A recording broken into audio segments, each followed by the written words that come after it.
ಬೆಂಗಳೂರಲ್ಲಿ 7.11 ಕೋಟಿ ಅಂದರೆ 7 ಕೋಟಿ 11 ಲಕ್ಷ ರೂಪಾಯಿ ರಾಬರಿ ಪ್ರಕರಣಕ್ಕೆ ಸಂಬಂಧಪಟ್ಟಂತೆ ಖಾಕಿ ಮಿಂಚಿನ ಕಾರ್ಯಾಚರಣೆಯಲ್ಲಿ ಮತ್ತೆ 47 ಲಕ್ಷ ರೂಪಾಯಿ ಜಪ್ತಿ ಮಾಡಲಾಗಿದೆ.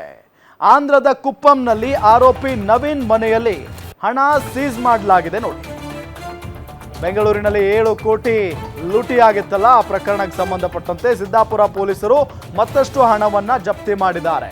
ಖಾಕಿ ಮಿಂಚಿನ ಕಾರ್ಯಾಚರಣೆಯಲ್ಲಿ ಮತ್ತೆ 47 ಲಕ್ಷ ರೂಪಾಯಿ ಜಪ್ತಿ ಮಾಡಿರೋದು.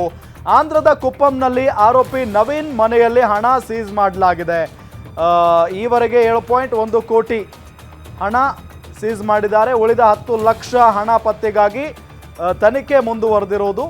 ಈ ಮೊದಲು ನವೀನ್ ಬಳಿಯೇ ಅಥವಾ ಅವರ ಮನೆಯಲ್ಲಿಯೇ 53 ಲಕ್ಷ ರೂಪಾಯಿ ಜಪ್ತಿ ಮಾಡಲಾಗಿತ್ತು. ಹೈದರಾಬಾದ್ ಲಾಡ್ಜ್ನಲ್ಲಿ ಹಣದ ಜೊತೆಗೆ ಆರೋಪಿ ಸಿಕ್ಕಿಬಿದ್ದಿದ್ದ.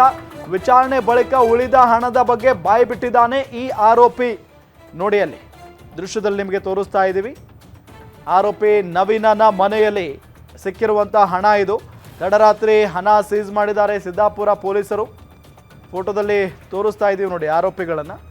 ಈವರೆಗೆ 7 ಕೋಟಿ 1 ಲಕ್ಷ ರೂಪಾಯಿಯನ್ನು ವಶಪಡಿಸಿಕೊಂಡಿದ್ದಾರೆ. ಇನ್ನು 10 ಲಕ್ಷ ಹಣ ಪತ್ತೆಗಾಗಿ ತನಿಖೆ ಮುಂದುವರೆದಿರೋದು. 9 ಆರೋಪಿಗಳನ್ನು ತೀವ್ರ ವಿಚಾರಣೆ ನಡೆಸಿದ್ದಾರೆ ಪೊಲೀಸರು. ಈ ಮೊದಲು ನವೀನ್ ಬಳಿಯೇ 53 ಲಕ್ಷ ರೂಪಾಯಿಯನ್ನು ಪೊಲೀಸ್ನವರು ಜಪ್ತಿ ಮಾಡಿದ್ರು. ಹೈದರಾಬಾದ್ ಲಾಡ್ಜ್ನಲ್ಲಿ ಹಣದ ಜೊತೆಗೆ ಈ ಆರೋಪಿ ಸಿಕ್ಕಿಬಿದ್ದಿದ್ದ. ವಿಚಾರಣೆಯ ಬಳಿಕ ಉಳಿದ ಹಣದ ಬಗ್ಗೆ ಬಾಯ್ಬಿಟ್ಟಿದ್ದಾನೆ ಆರೋಪಿ. ನಿನ್ನೆ ರಾತ್ರಿ ಕುಪ್ಪಂ ಮನೆಯಲ್ಲಿ 47 ಲಕ್ಷ ಹಣವನ್ನು ಜಪ್ತಿ ಮಾಡಲಾಗಿದೆ.